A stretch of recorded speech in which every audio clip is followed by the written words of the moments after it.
name's Britni Eisenmann. I have a master's degree in industrial organizational psychology.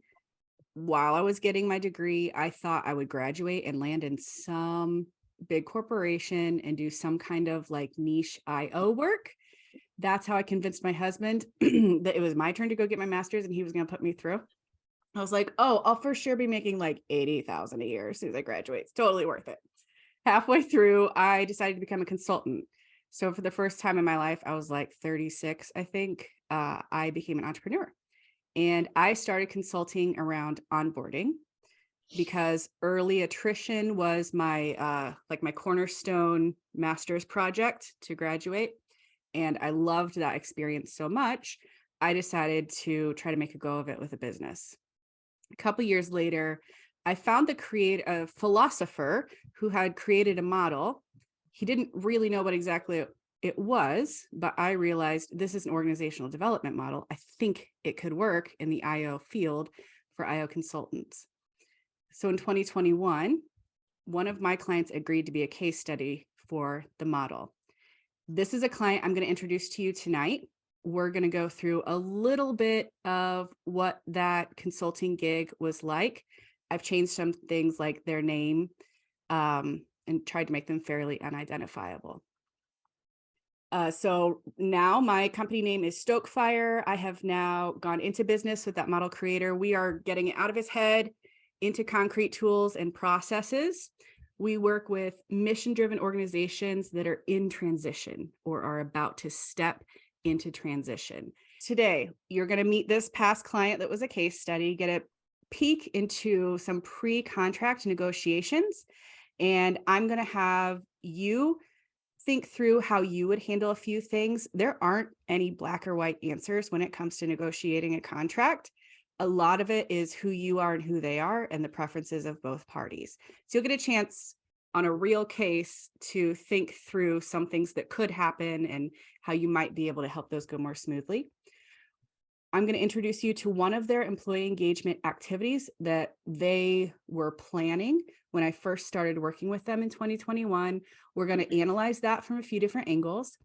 Then I'm going to bring up 2 pandemic era studies. There are tons of pandemic era studies. I'm just bringing up 2 of them for us to think through, and then consider how this company could have applied what those studies said or what we learned from those studies. Here's the company. We are calling them PQR Manufacturing. This is the actual message I got on LinkedIn out of the blue, had never heard of this person before. So he said, I run a small manufacturing plant. We're struggling to keep employees. I was sent your contact info from blank. That person I had never heard of either. I had no idea why they knew who I was. He says, I was looking to make us different from every other organization that has a help wanted sign in their front yard. I want our organization to be different, even if this means doing something that is not the norm. If you feel like this is something that your company can help with, please reach out to me. Thank you for your time. What are some things that pop out to you in this message? The way he writes it, the words he uses, or just what he says? What would be some of your thoughts? I think what I first went to was, not only do we want to be different, but even if that means doing something that's not a best practice, that they're willing to adjust and change. I think that's what first attracted me to the entire message, outside of the content, which is this is who we are and what we want. Yep, something different, something different. He keeps saying that. Yeah, he doesn't care if it's been proven somewhere else. Good point. I had never noticed that before. Yeah, you're right. Leanne has something in chat. Oh, they're receptive to newer generations who prefer to seek employment through online services like Indeed. Okay. Yes. How do you see this? Leanne, I'd love to see like what triggered that for you. Is he just talking about one issue, or is there more than one thing going on here? Okay. Leanne also says, yes, instead of going in person or needing to see the business in person. Okay. So the way that he got a hold of me, yes, didn't know me, was happy to go through LinkedIn. Okay. Yeah, I totally get it. And you're right. I would want some more information about why they're struggling to keep the employees. Like, why can't they keep employees there? Mm-hmm. Yeah, that was kind of my first thing. I mean, He says one sentence about his organization. I'm a small manufacturing plant. And then he says, we're struggling to keep employees. I mean, that sounds rather frantic to me. Mhm. And it would be interesting to see what he thinks about why they can't keep people. And I can tell because he signs it general manager. I know he's not the HR person. And so I'm like, okay, why is he the one reaching out to me if retention's the issue?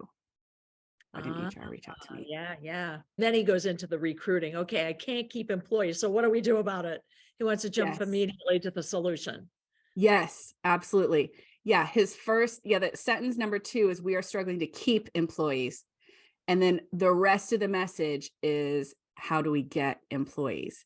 And those are 2 different things. Mm-hmm. Yes. So we moved from this message, and then I had a first exploratory meeting. It was with him, so the general manager, and the CEO, which was also an owner of the company, and the HR manager. And one of the things I really wanted to know was, I got this message. It was about retention and recruitment. Which one do you care more about? Like, which one's on fire right now?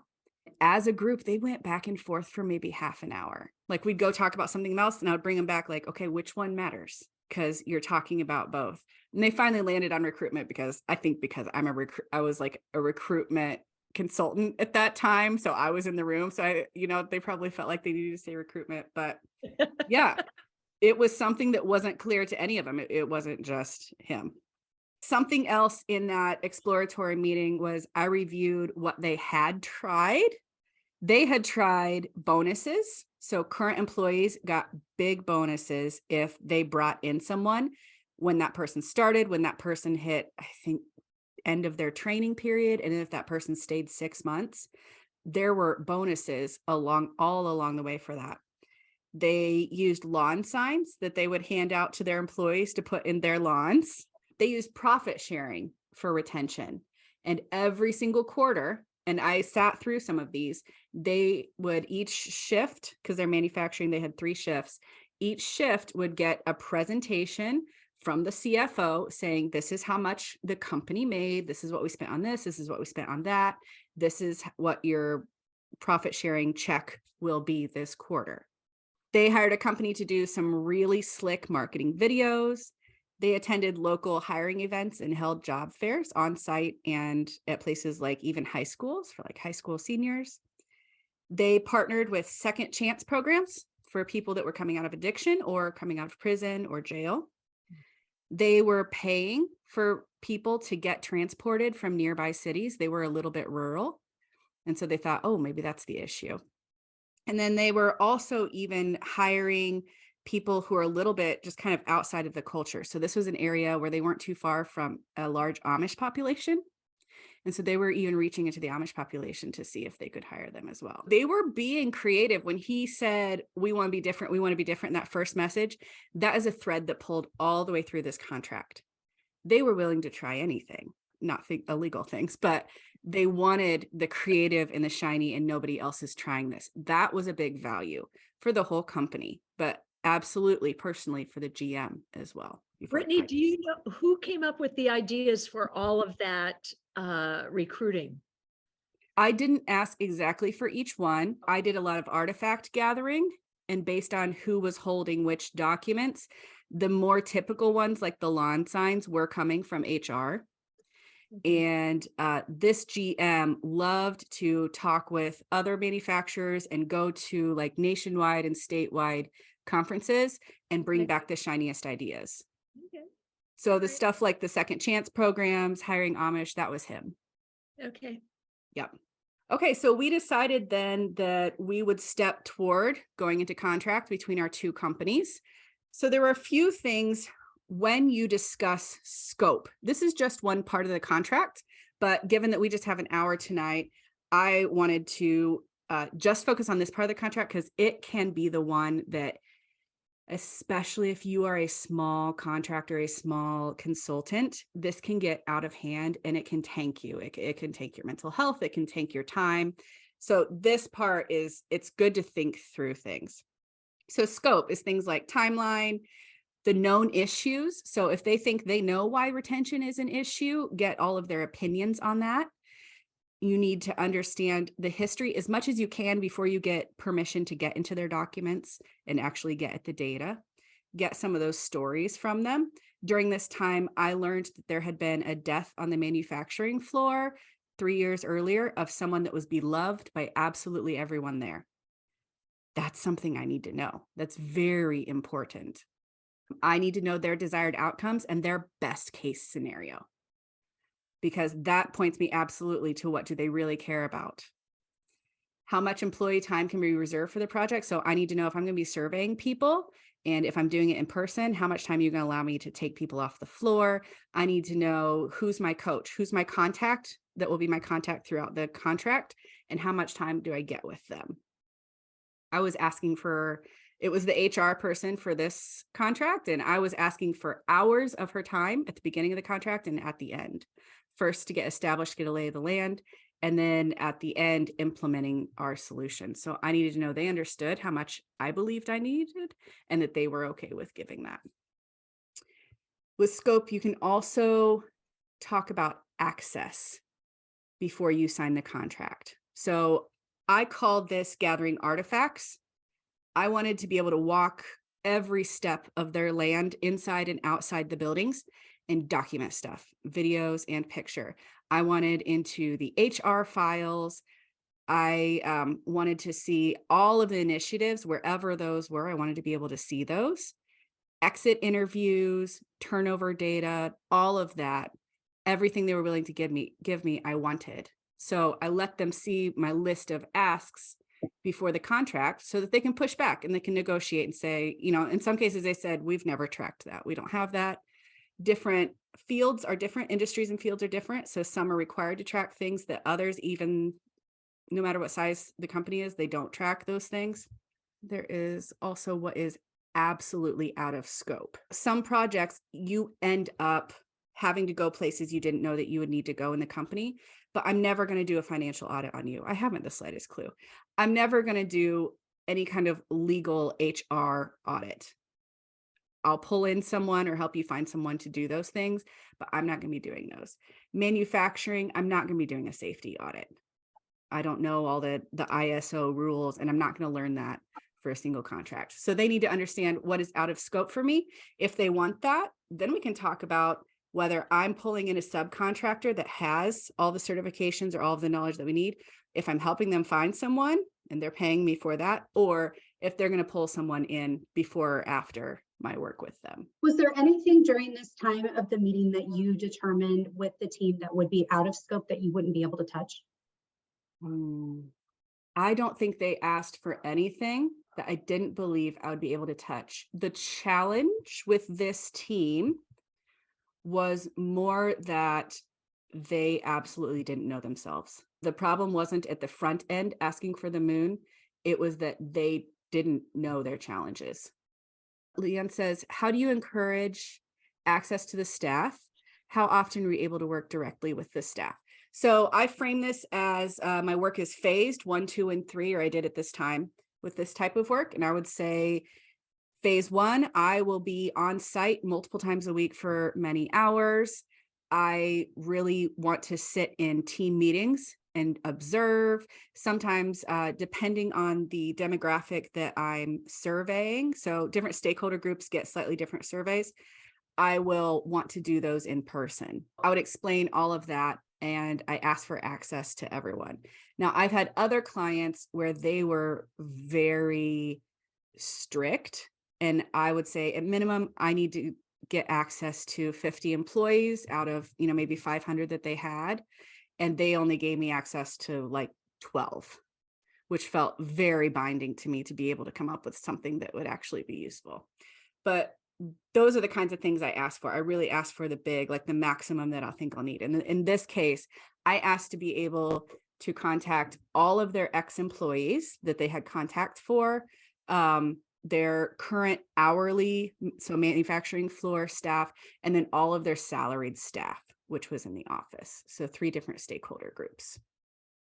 And I generally do those within the first 8 weeks. So gather artifacts first to make sure there aren't huge things I didn't know about that I need to be asking in the surveys. Then I'm not on site a lot in the middle. And then in implementation, I'm generally just working with whoever needs to be there for implementation, which usually is just HR.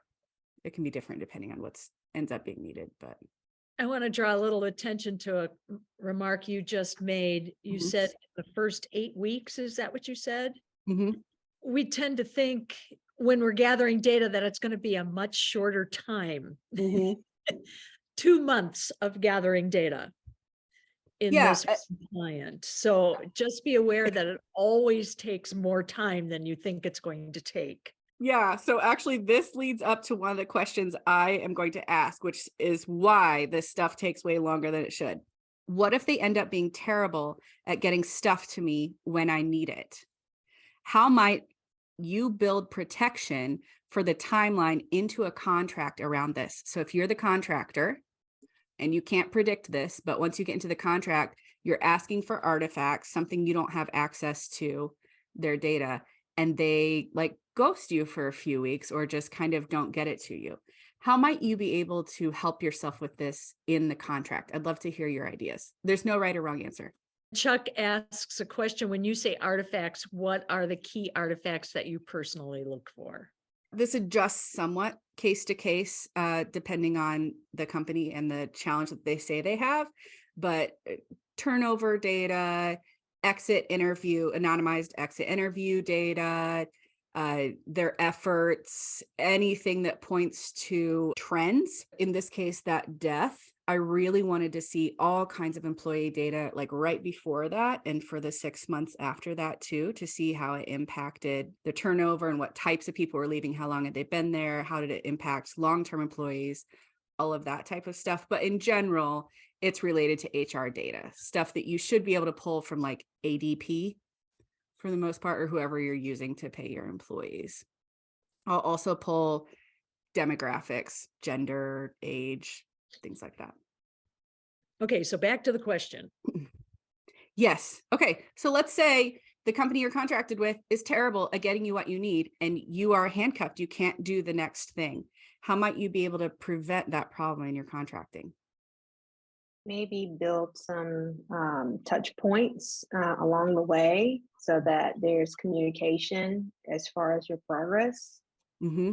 Absolutely. Like every Thursday, I will have a 20-minute meeting with this person and I will be reporting to them, what I was able to get and the progress that we made. Yeah, that helps keep everybody accountable. That's a good idea. Yeah. What are some other ideas? I would partner with a senior leader or someone who's in charge of the project at the organization and loop them in on what I'd be doing. And then if I'm not getting information or responses, pull that person into the conversation to keep it moving, Mm-hmm. to Yeah. kind of support the effort. So it's set up at the front end. Mm-hmm. And that they're aware that that's their role in the process if I'm not getting what I would probably, the artifacts that I would need to move forward. Yeah, excellent. And you'll already have established that relationship with them and the expectation of their role. So when you actually need them, they're ready to go. Yeah, I love that. Leanne says, I would document weekly the progress I have regarding the project I have with the company, including feedback communication I've received, basically timestamping the progress between what I asked of them and when they responded. Excellent. Yes, keep everybody accountable. Everybody knows that we're holding each other accountable. All right, here's another challenge. What if they end up wanting to quit partway through? What could you put in the contract around this to protect you, to protect them? What could you negotiate in the contract? Leanne says, I would add a non-refundable fee. Absolutely. Yes. Yeah. It can be a flat charge. Yeah. Depending on what the situation is, whether it's a pause or if it's an indefinite stop or if it's a never come on our grounds again type of thing. Yeah. You can put stuff in the contract for, okay, if one of us feels this way, this is how we both agree that it will happen. And then they sign that contract before you start any work. So they'll have signed off on it as well. All right. What if this GM that pulled me in and is part of the key executive team saying yes to this work and helping me get it started? What if he leaves the company suddenly? How would you protect yourself if a key person in the contract leaves suddenly? But the verbiage that you include about the non-refundable fees also include language that addresses the possibility of having an employee who's key to the project leave for whatever reason. I'm just thinking you could bake it into that verbiage regarding your fees. Yes, absolutely.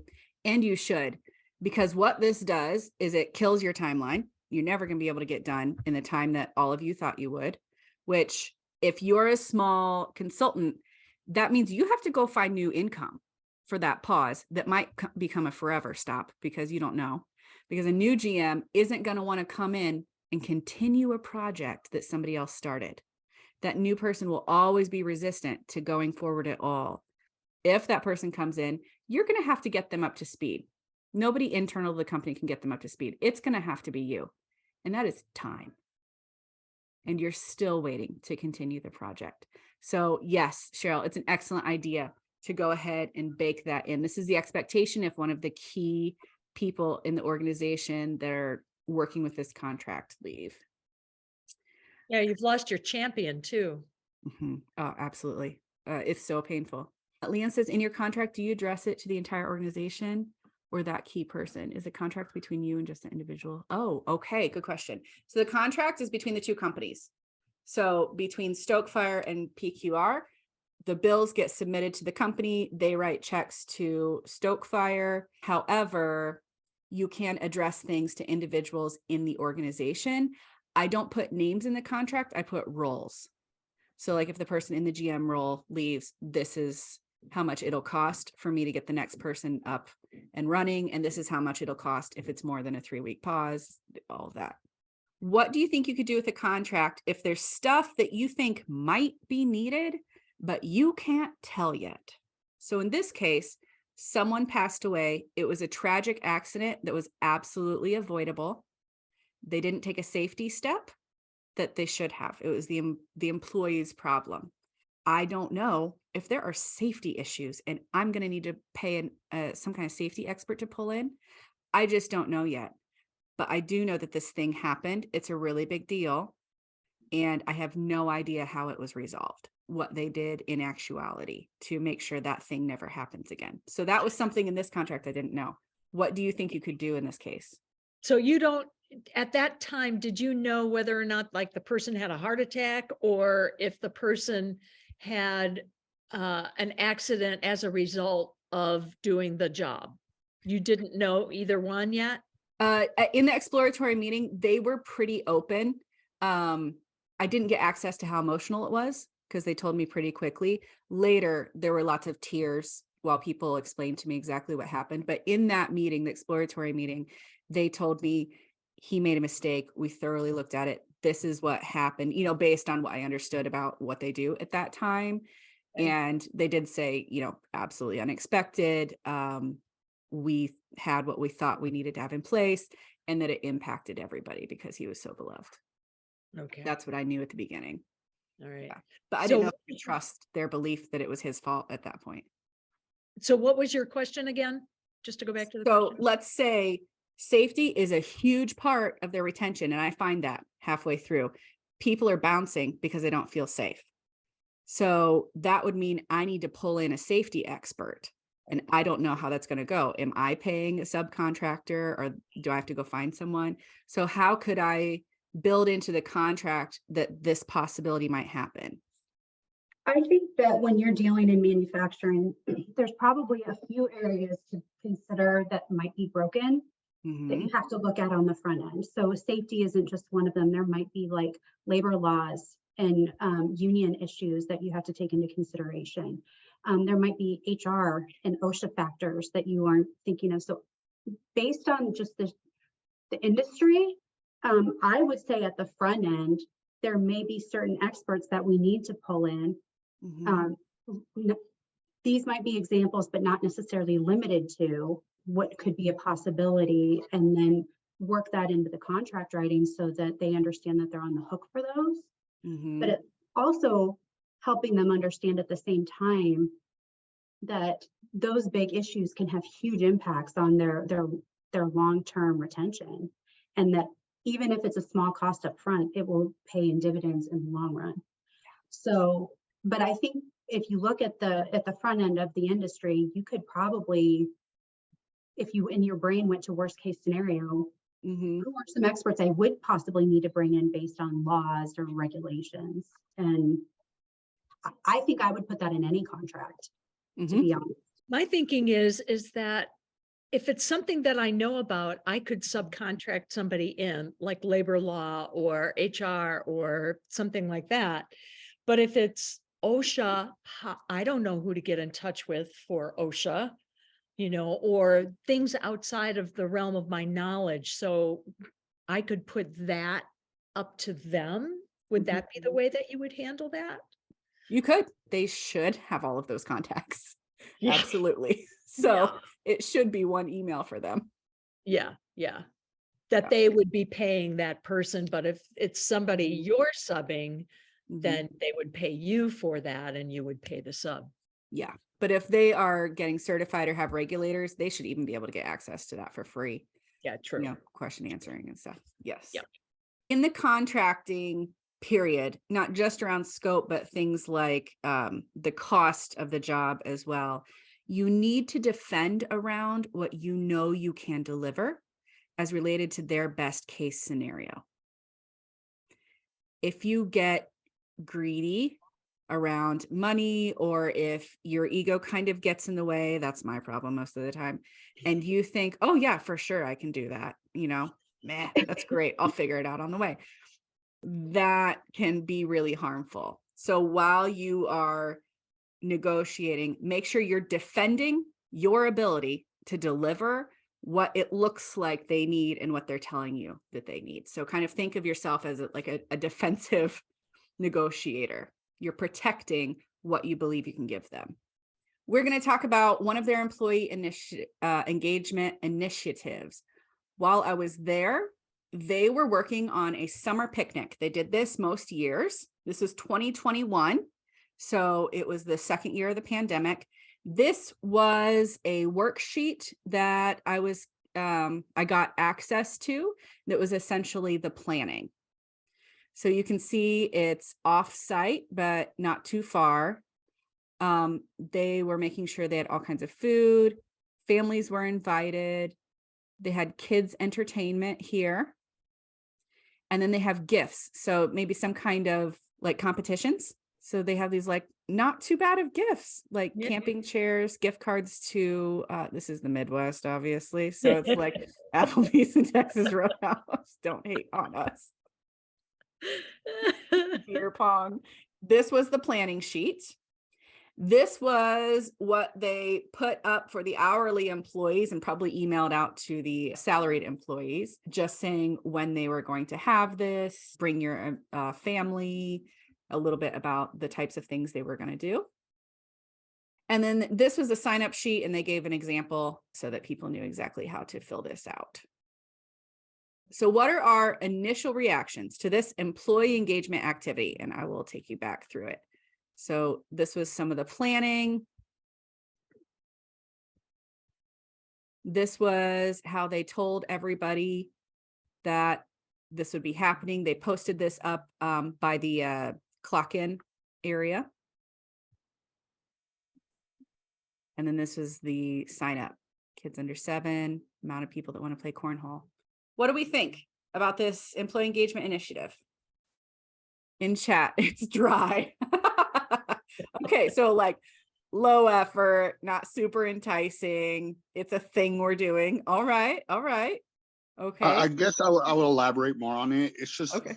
it's just more than just posting up stuff and setting up a list. You got to communicate it with the employees, not just letting them know, but having leadership be engaged with it and showing the enthusiasm to move forward. And why we're doing this is more of a not just, hey, we're having a company party. It's more, hey, we're trying to build a better relation between employee engagement relationship with managers and the employees. But we also want to know your family to know the importance, what you contribute to us, and this is how we reward you and return back. So I just feel there's just more than you can add than just some pretty dry pictures and here's a list, sign up. You got to make it more appealing. I worked for Yep. multiple companies in the past, and you've seen some good ones, and I've seen some pretty, like, everyone goes there and they feel like they're forced to be there, and this one kind of, Yes. for me, makes me feel like you're forced to be there. Just be there, or you not being there, it's kind of like you won't see anything. Yep. Yeah. Their first sentence here is make sure you indicate if you or anyone in your group want to play cornhole. That's the first sentence. There's such great potential, and this is the year after COVID broke, to make it sort of a you deserve a break kind of a situation. We want to honor all of our employees, where it could have been guessed that there were going to be questions about the safety of it, Uh-huh. just because some people were really like that year after. So that was my first initial reaction, Mhm. even though that's not personally where I would go. Yeah. That, Yeah. and we've all worked so hard, especially in manufacturing, where all of their standards went up Mhm. in terms of safety, that they had to be exhausted and burnt out. This should have been something that could have really been an opportunity to give back to the employee base. Absolutely. Okay. I'm going to tell you all some of what I found, and then we're going to look at this again from two different angles. I love what you guys are seeing already. There were mandatory weekends. Most hourly employees were working 6 days a week. This manufacturer had one competitor on the planet that was in China, and many of their past competitors shut down permanently in 2020. So they had a captured customer base that was teetering on angry because stuff was coming in late. And some of the things that they're creating were seasonal items that their customers were then selling to, a third or fourth party. So the timelines really mattered for their customers' income. So employees were working incredibly long hours. Third shift had an overextended manager that everyone, including him, knew he was not a good manager. He was extremely emotional, and there was quite a bit of screaming and yelling on third shift. The hourly employees were a mix of employees who'd been with the company for a decade and more, and employees who were in their first year. The starting pay to work here was lower than the McDonald's across the street. Oh, There was no on-the-job training process that was followed for new employees, and new employees within a few days were often training newer employees. There was no ventilation, or very little ventilation, strong fumes from the type of manufacturing they did, and it got to be over 100 degrees in the building almost daily throughout the summer. this is just a disaster waiting to happen. It was a fun project. Mhm. And the workstations, many of the hourly employees had to stand pretty much in one spot for hours, and their workstations would often have pools of hot, slick oil on the floor that they Oh my had to God. stand in. Oh my God. You are an hourly employee. How would you feel when you go to clock in that day and you see that sign up sheet for the summer picnic? It would be a hard pass for me. I would not Yes. want to do anything with that Mhm. company. Yep. I We would got say two it's angries. more, are you joking with us right now? Yeah, really. Everything you put us through, everything that we endure, and Mhm. this is your answer to show us appreciation? Like, Mhm. no, Yep. absolutely not. Yep. And there's a nope in the chat too. Okay. I had a student say just recently, the pizza party motivation mentality. And this is exactly what that is. Mhm. And it's on a Saturday. Even before hearing what you said, I'm thinking, this is a Saturday. I'm not gonna. Mhm. Give you my one day off. Yeah. Like, Mhm. how I look at it, I'm a store manager at one of my jobs, and I remember going to a McDonald's, like when you brought it up, the McDonald's even making more money. And I go to this McDonald's, and they're like, we're closing early on a Tuesday because they were doing an employee appreciation party. They're closing the whole establishment. Never heard of McDonald's ever doing that. And to me, I thought that was wonderful, because I've never seen a fast food place actually close down their whole location, Yeah, that's besides awesome. their grand opening, or something else that was going on. But and I go and I share this with my team. I was like, you know what? We're closing early. Let's go home. Mhm. If you guys want to go spend time with your family, it's fine. If not, I'll buy you guys dinner, whatever you guys want. I was like, but we're closing early today. I'm gonna give you guys a break. They're like, are you serious? I was like, it's fine. Don't worry about it. We can handle it. We'll come back tomorrow. So it's just like the environment that's created. Just it's crazy. I'm sorry. It's just crazy. Yeah, it is crazy. And I Chat wanted to says, oh, go ahead. Oh, I'm sorry. I wanted to say the whole effort feels like it's management just trying to do this for their sake, to say, at least we checked this box. We're trying to do something nice for them. It doesn't feel like it's really for the benefit of the employee. It doesn't feel that way. It just feels like an afterthought just to say they've done it. Mm-hmm. And then you put the to-do list on top of what Cheryl just said, which is we have to work for it. Mm-hmm. So it's not even like this is just coming to us, but it's like if you want to take time on your day off to spend time with all of the people that you do at work every day, here are the things that you have to do and bring as well. Yeah. Yep. Count the cornhole participants. Yeah. Mhm. Yeah. Person in chat says it would feel like the managers do everything except make work conditions better. Yeah. So let's take the other side, which is hard to do, but put yourself in one of the leaders' shoes. Yep. You know what's going on. You know how hard work is. You know what you're asking of your employees. You understand the conditions. You might have a blind eye to it because you've been in it for so long, but you understand this is a hard place to be. It's hot. What would you hope that the picnic would do for the company? Boost morale, have them interacting socially outside of the negative environment. Mm-hmm. What do you think they're hoping having the whole family invited does for them? I think the opposite of what I said. I think they're hoping that their employees feel they care about them and their families. We're doing this activity and inviting you to bring, your family here because we care about you as a person. We care about your family.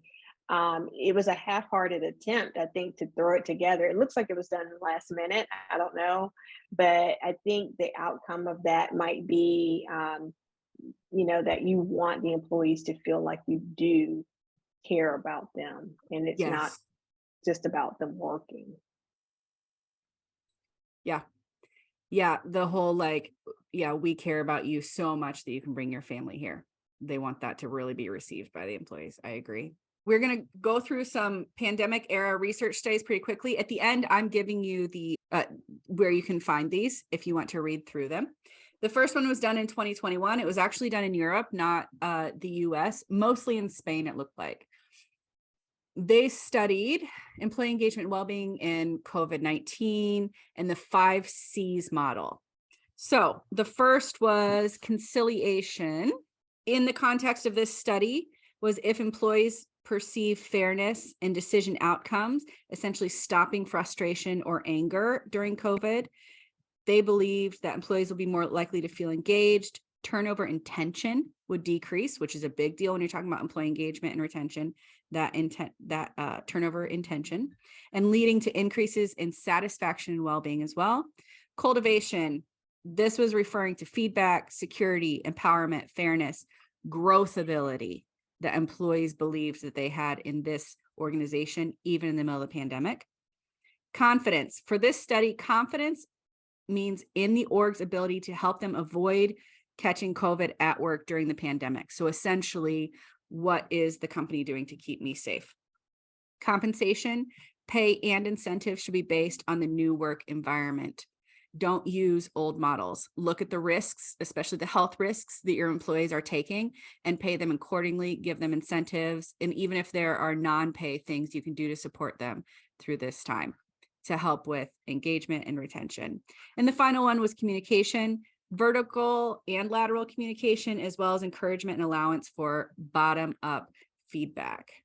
This was the model that they showed. It's really simple, but essentially they were saying evenly across the board, all 5 of these need to be pushed by every leader and supervisor, and the employee engagement and well-being were essentially intrinsically attached.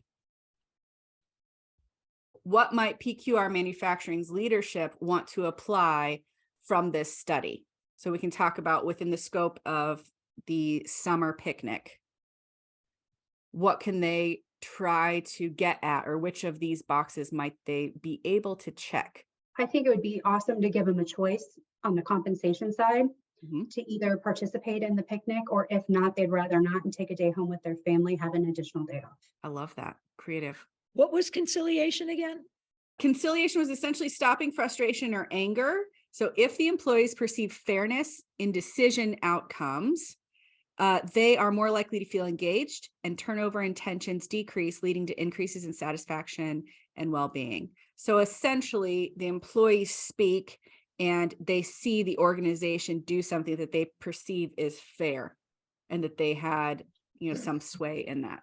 So if we're looking at conciliation, if they didn't want to do a picnic, maybe they could choose some other things that they might want to do. Mm-hmm. Compensation could be one of them. Mm-hmm. I could be compensated for, I could have an extra day off. I could have, we could do something else. Yeah. We could get something else. Give some control back to the employees. Yeah. Yeah. In chat, employee investment, invest in education and training of employees that is mutually beneficial, like offering to pay for part of tuition or allowing employees flexibility to gain education. That cultivation piece. Absolutely. Okay. This second study was in 2022, enhancing employee engagement via leaders' motivational language in times of crisis, perspectives from the pandemic.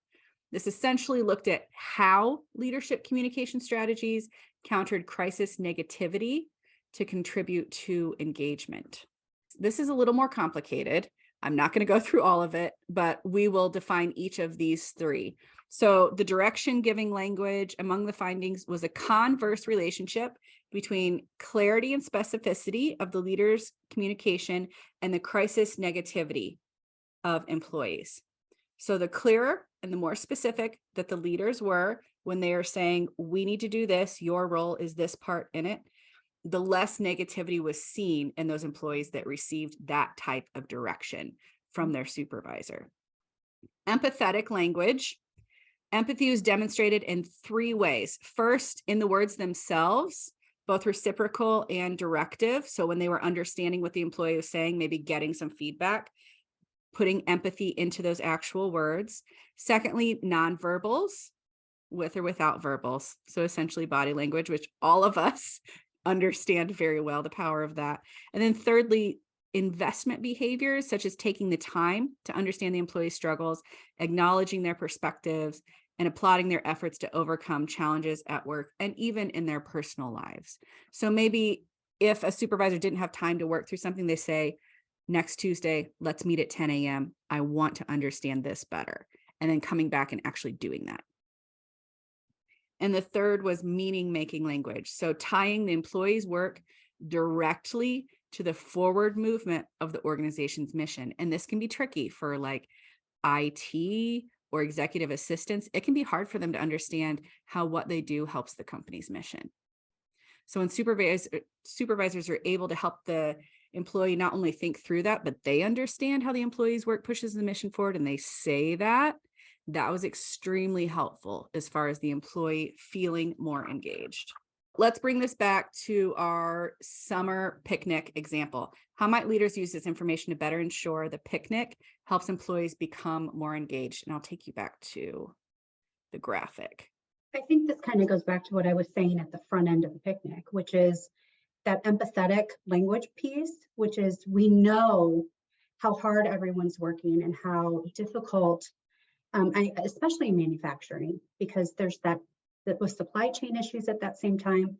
We know how hard you're working. We understand that it's difficult. We really want to make this day about, feeding you and giving back to you, for what you're sacrificing for the organization, those types of things. Absolutely. I was thinking, if you're barbecuing the hot dogs or the hamburgers and Joe comes up to you and starts talking about the oil slick he's got to stand in for 10 hours. The empathetic language would be, yeah, I understand that. And I tell you what, why don't you come in on Monday morning and let's talk about it and see what we can do to change this. And oh, by the way, maybe we could get you mats to stand on for 10 hours a day Mhm. or something. Let's talk about some solutions to this. Yeah. I would agree with that. Just on the fact that like we're right there to reward employees. We don't want to be talking about work in general, but however, if the employee does express something or a concern of work, as a supervisor or any leader, you should definitely draw back to it and and be ready to engage for it when it comes, because that isn't a concern. That's also making them feel more appreciated because they're being heard. And it's also showing that you actually care about their workforce and their work environment, not just the fact that they work for you. Could also lead to some autonomy, need satisfaction. Maybe one of those employees has a great idea on how that can be solved or fixed. Mhm. And we might have an opportunity to put them in charge of a small project to better the work environment. Yep. And all the other employees would see that one of their coworkers at their level is heading up this effort to make all of their lives better. That's great. Leadership training. Yeah. Yep. Boots on the ground leadership training. Okay.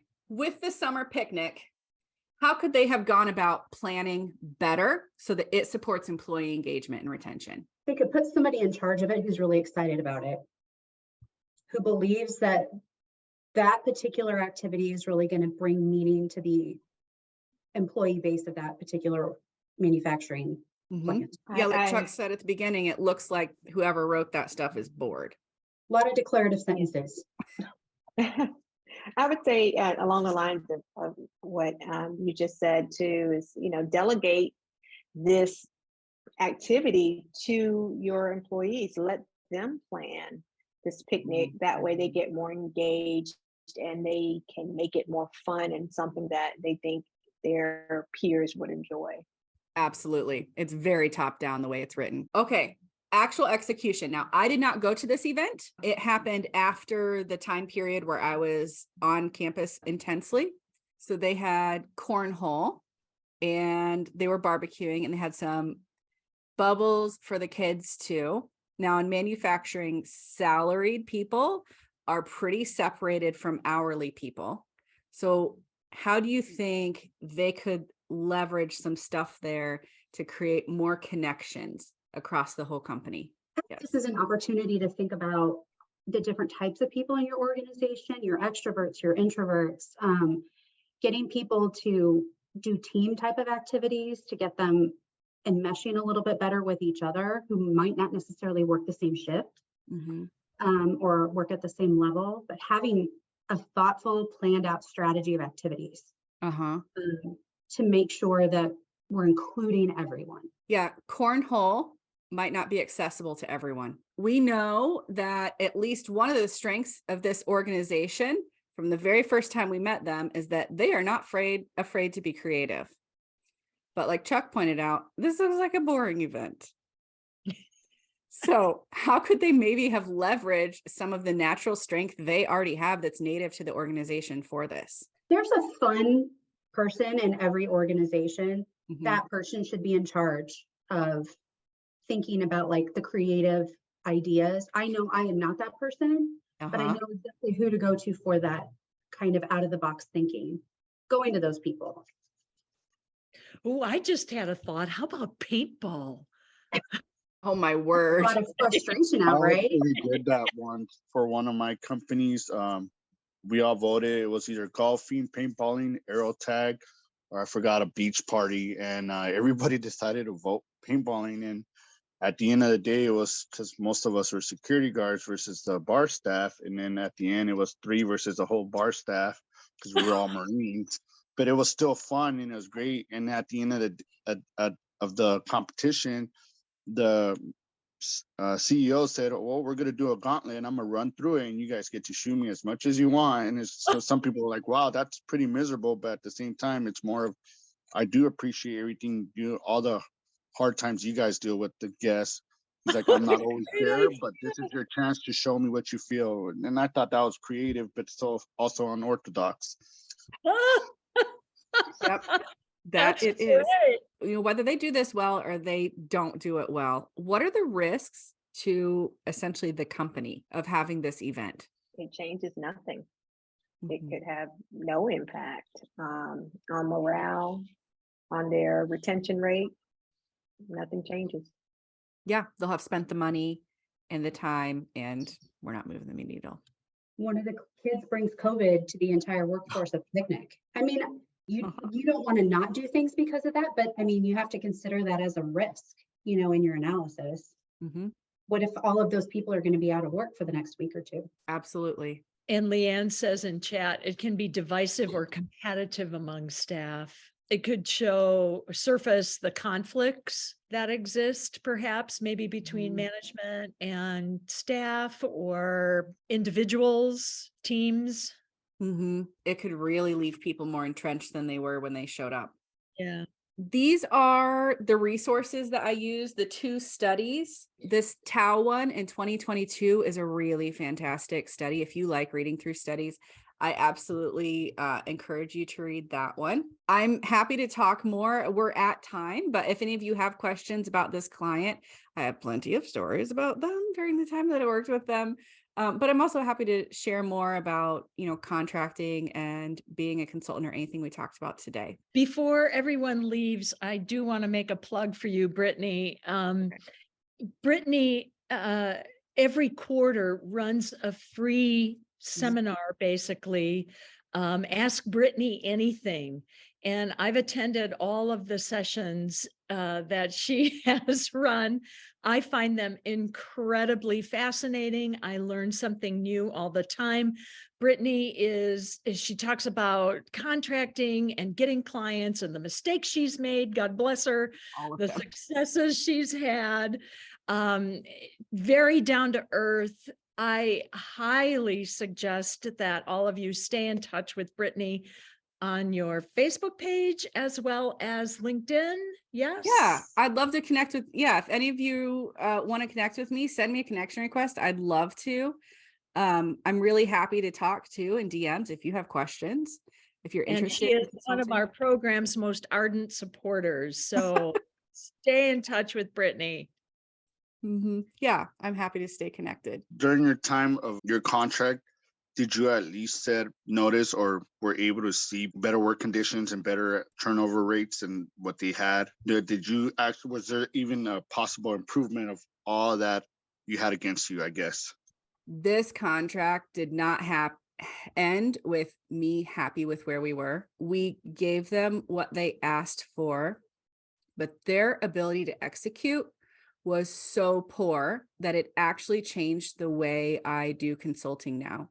I hated the way things left off, even though they loved it and felt like they got everything that they wanted. I said to one of the subcontractors at the time, I said, I'm handing them a Tonka truck for a solution, and I know that they need the real huge dump truck.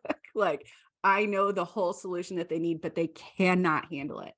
And they couldn't even administratively handle the small solution that I gave them.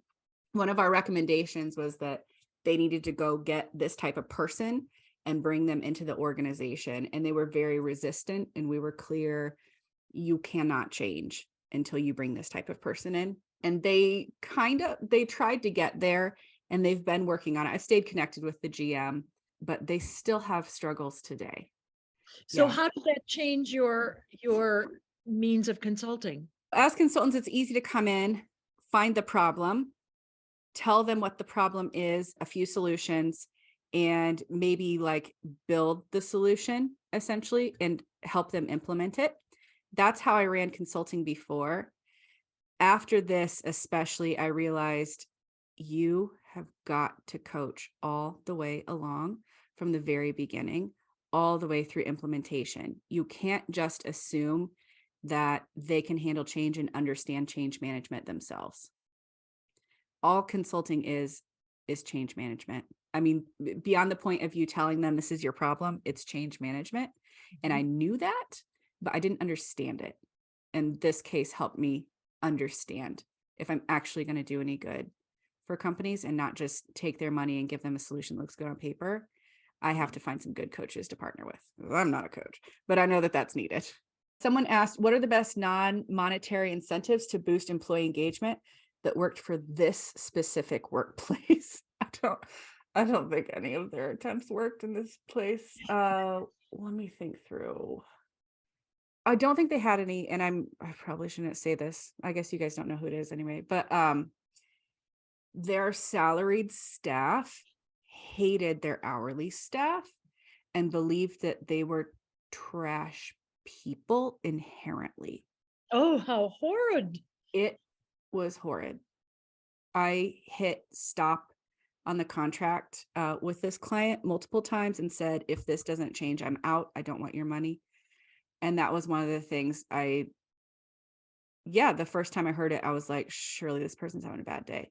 And then I went and did research. I was like, I got to find out. And it was systemic. Yeah. Which is why those people were standing in oil slicks, apparently. Yep. That was definitely one of the reasons that they were. Yeah. Oh, man. Do you think that if they got a handle on like the hygiene factor part of it, that they might be able to address some of the cultural things like in the future? So hygiene, you mean like the oil thing? Yeah, like all the safety, all like the actual physical like work environment stuff. Yeah, so there were like 3 levels of symptoms in this company, which was wild.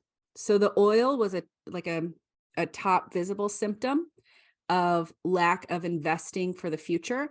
Their machines were like should have been junked in the 80s. They hadn't been invested in. They were like, in some cases, literally duct taping. These machines, they're like the size of school buses that are dangerous, breaking down on like 18-year-old employees all the time. So that was like the thing that was underlying the oil thing.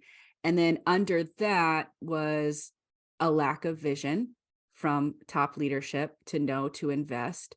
And then kind of parallel to that was they weren't able to follow through on much. They were excellent at creative, shiny ideas. They could not follow through on any of them. Not that any of those shiny ideas had a chance at all because the culture was so bad. Mm-hmm. But part of the reason the culture was so bad is because they couldn't execute anything past day 2. Yeah. So yeah, I think you're thinking along the right lines with that. Like you have to take care of some of these things that are like harming people right now before you can do the deep work. So with hindsight being 2020 then, Mm-hmm. were there red flags at the front end that you wish you would have paid attention to that maybe would have changed your willingness to go in and support them? I didn't see patterns. When I came out of the exploratory meeting, there were obviously some challenge. The biggest red flag that I saw was that HR had no idea what their turnover rate was.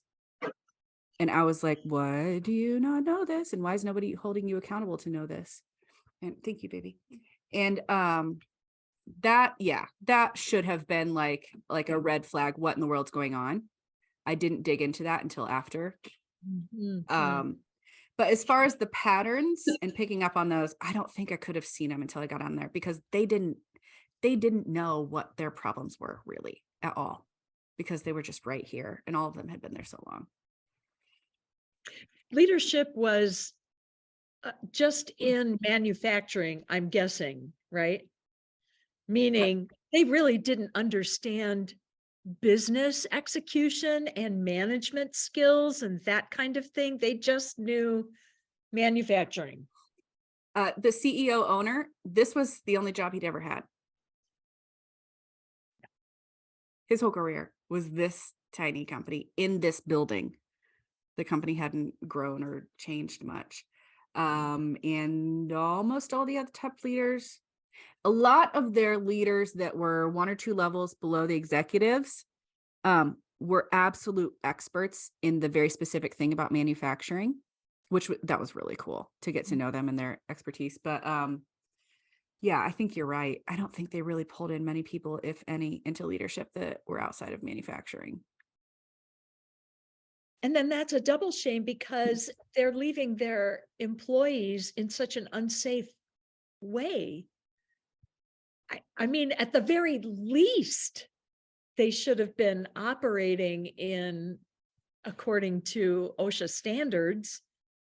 Mm-hmm. Mm-hmm. I mean, even if they're crappy to their employees, I mean, for heaven's sake, keep your manufacturing up to snuff. Yeah. Yeah, they God. should have been very embarrassed. Did you feel comfortable with the level of honesty that you wanted to give them by the end of the whole process? Because I didn't want to be shot in the parking lot, there's some things I didn't say. Honestly. I might take that out of the recording.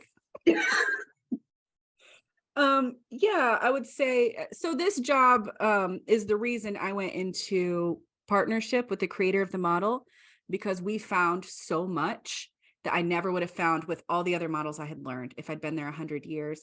I used to consult to family businesses. Okay. Talk about Oof. inbreeding. I don't know if I could do that. Oh, it's tough. It's tough. Yeah, talk about resistant. It's crazy. Yeah.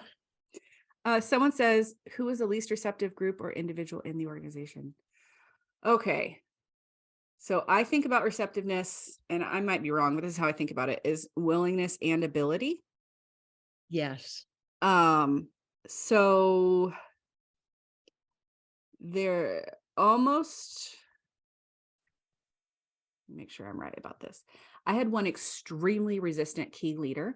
It wasn't among those 3 people that were like part of the contracting, but one key leader kept trying to kill this project, keep me from getting paid, convince everyone else I was lying. It was weird. They were clearly protecting something. Mhm. And I made some guesses as to maybe some I think that person understood how much I was finding and realized we could all be out of a job, because, depending on what I wasn't going to fire anybody. I do not do that. And I make that clear at the front, like, you can't use my data to fire people, and I won't be doing it for you. But I think that person understood the risk maybe better than some of the other leaders, and maybe understood what was going on and that they hadn't been doing anything about it.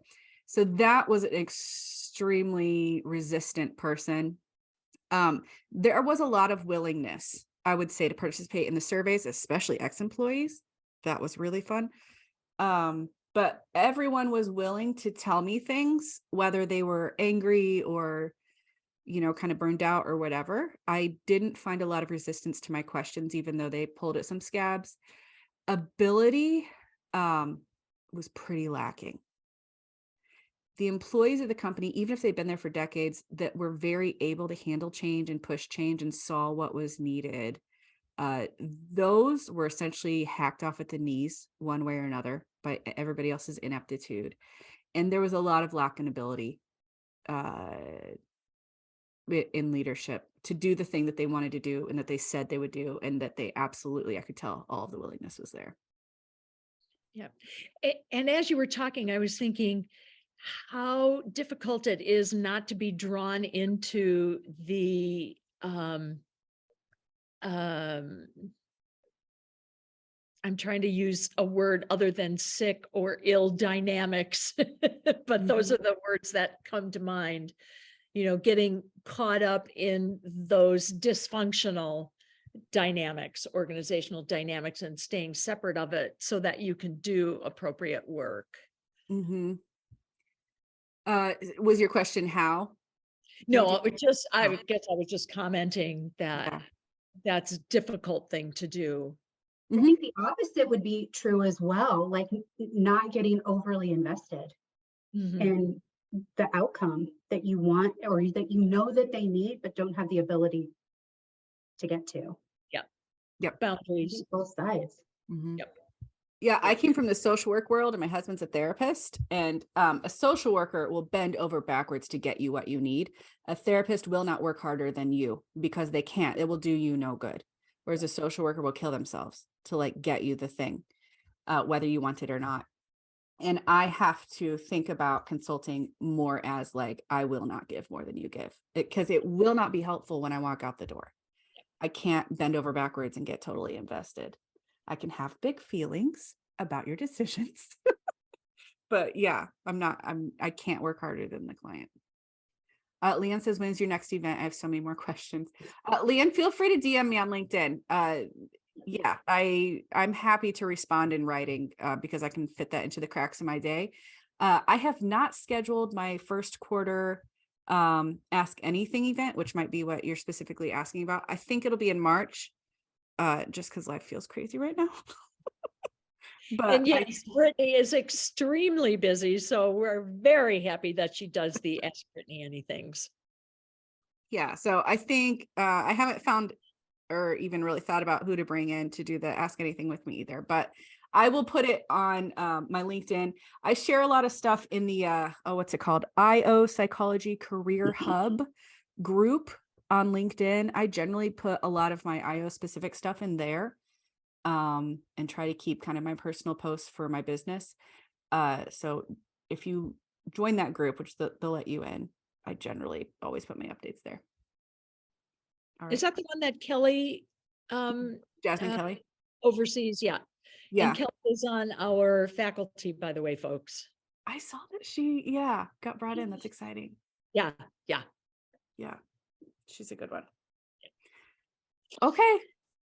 Thank you so much, Britni. Thank you so much. You're welcome. It was really fun to be here. Yeah. And I'm happy to ask questions of anyone if they come up. Like I said, I'm there on LinkedIn cheering you guys on. It was awesome. Thank you. You're welcome. See you guys later. Thank you.